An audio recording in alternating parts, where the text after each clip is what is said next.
7 days per week with a fresh approach. www.999wefm.com.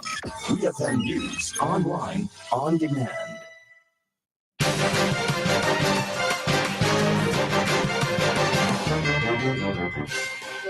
Good afternoon and welcome to WEFM's Midday News, brought to you with the kind compliments of Court St. Vincent Limited.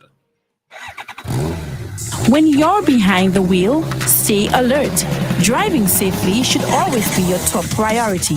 Protect yourself and other road users by keeping your attention on the road. Stay alive. Avoid distractions like cell phones and maintain a safe distance from other vehicles. Only overtake when it is absolutely safe to do so. And remember to be on the lookout for motorcyclists. The life you save today may be yours. Alert today, alive tomorrow. This message is brought to you by AKT Motorcycles, available at courts. Welcome back to WeFM's Midday News, brought to you with the kind compliments of Court St. Vincent Limited. I am your presenter, Rajiv Providence. First, on the local scene. In a gesture of support following the aftermath of Hurricane Beryl, St. Vincent Electricity Services Limited (VINLEC) has announced the waiver of all bills for the month of June for customers in Canouan, Mairo, and Union Island. This decision, affecting bills due in July, seeks to alleviate the burden on residents who have been impacted by the recent storm. Hurricane Beryl caused significant damage across the region, prompting VINLEC to extend this measure as part of their commitment to assist in the recovery efforts. VINLEC expressed appreciation for the patience and understanding shown by their customers as restoration efforts continue. They emphasized their dedication to keeping customers informed with regular updates on restoration progress, billing matters, and other relevant information. Affected customers are encouraged to stay updated through VINLEC's communication channels to receive the latest information regarding their electricity services and billing adjustments. The Royal St. Vincent and the Grenadines Police Force is actively investigating a tragic double homicide that occurred on July 13, 2024. The victims were identified as Jamal John, a 30-year-old vendor, and a 17-year-old student, both residents of Poliad. According to police, the incident unfolded at a local business establishment where John and a 63-year-old retiree were present. According to preliminary reports, an unidentified masked man entered the premises and indiscriminately opened fire, fatally injuring John and wounding the retiree, who was later treated and discharged from the Kingston Hospital.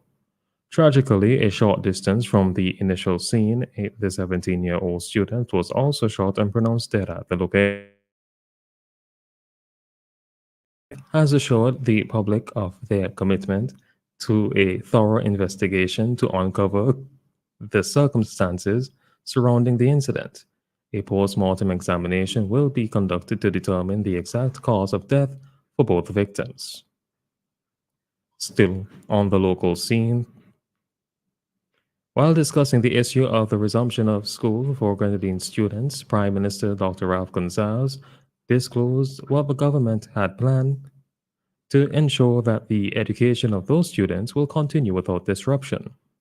The Prime Minister, while speaking on the Issue at Hand program on a Sunday, said that in the case of Canouan, if power is restored in the village by the end of next week, there would be a need for the roofs of the schools to be restored to facilitate the resumption of classes in time for the new term.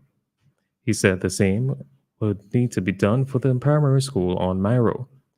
However, when speaking of the schools on Union Island, he said it would be unlikely that those schools would be repaired in time for the new term. As a result, the Prime Minister said that the former Richmond Gabriel campus at Annisville will house both primary and secondary schools. We hear more from Prime Minister Gonsalves.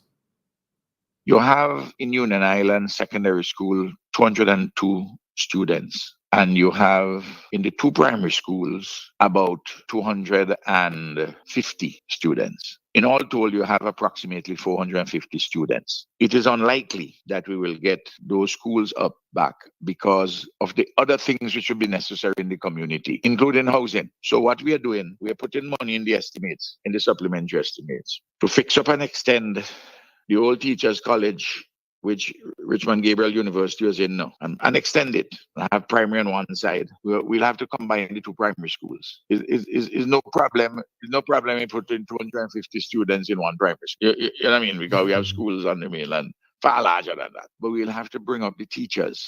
Many of them are down there. Many of them are from Union Island, and we have to have at least one parent.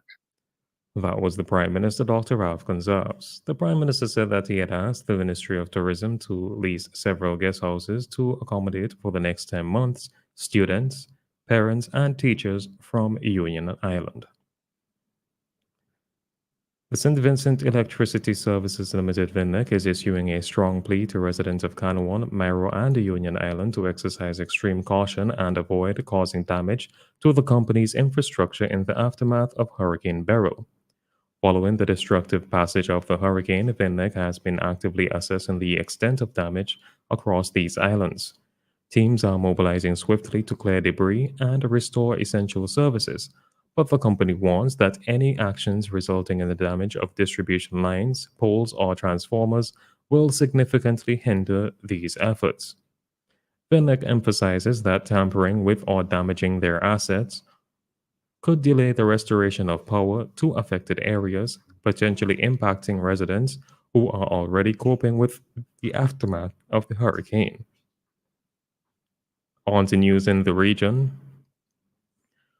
The Caribbean and nearby regions are expected to enjoy a period of calm after being affected by Hurricane Beryl.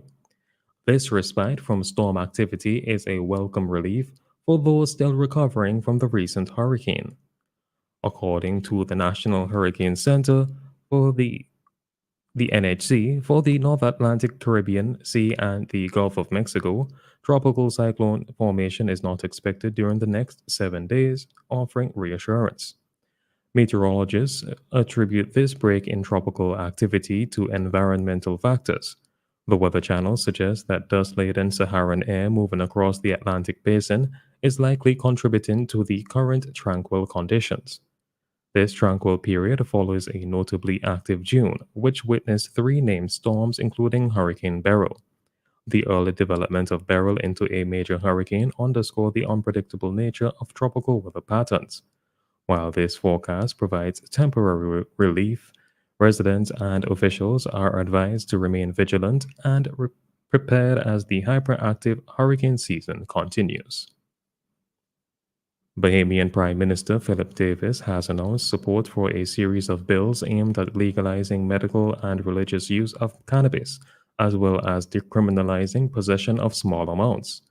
He emphasized the need for a responsible approach to regulate cultivation, sales, and usage of cannabis in the Bahamas, citing widespread public support and recommendations from the Marijuana Commission. Prime Minister Davis highlighted the potential economic benefits, job creation, and industry diversification expected from these reforms, which also include measures to expunge criminal records and protect rights, particularly for Rastafarians. He underscored the evidence-based approach and rigorous regulatory framework designed to ensure safety and public health awareness in cannabis use. He emphasized the importance of Bahamian ownership in this emerging industry, stating that all new sectors developed in the country should prioritize empowering Bahamians as owners and that the cannabis industry will set a precedent by ensuring Bahamian ownership at every level. On the international scene, US President Joe Biden admitted that his comment about putting Trump in a bullseye was a mistake, made days before an assassination attempt on his election rival. In his first interview since the incident, Biden defended his rhetoric against Donald Trump, emphasizing the importance of highlighting the threat of a second Trump term. He clarified that while his words were strong, they were not meant to incite violence. President Biden also mentioned a cordial phone call with Mr. Trump after the attack, where he expressed support for Trump and his family. He acknowledged the need for clarity in communication but reaffirmed his campaign's stance against Trump's policies. He said he meant Democrats needed to look at Trump, his policies, and the false statements he made during the presidential debate late last month. Finally, in sports, England manager Gareth Southgate has resigned 2 days after defeat by Spain in the 2024 European Championship final.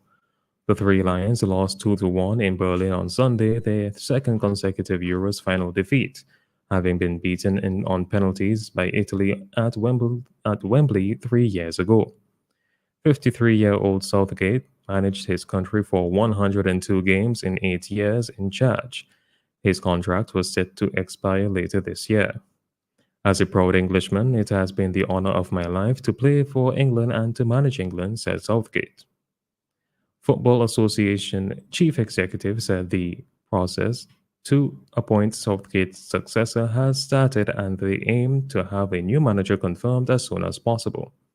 England's next match is against the Republic of Ireland in the Nations League on September 7th. This has been WEFM's Midday News. I have been your presenter, Rajiv Providence. Join us again at 3 o'clock for WEFM's 3 p.m. news. WEFM's Midday News is brought to you with the kind compliments of Courts St. Vincent Limited. Just for you at Quartz Optical. Get 15% off. When you bring in your prescription from any other eye care provider, we'll give you 15% off the cost of your frames and lenses. So visit us today and get 15% off. Offer valid on cash and credit purchases. Conditions apply. See in-store for details. Quartz Optical. Value you can see. Whatever you are celebrating, birthdays, anniversaries, engagements, retirement, or just celebrating life, the place to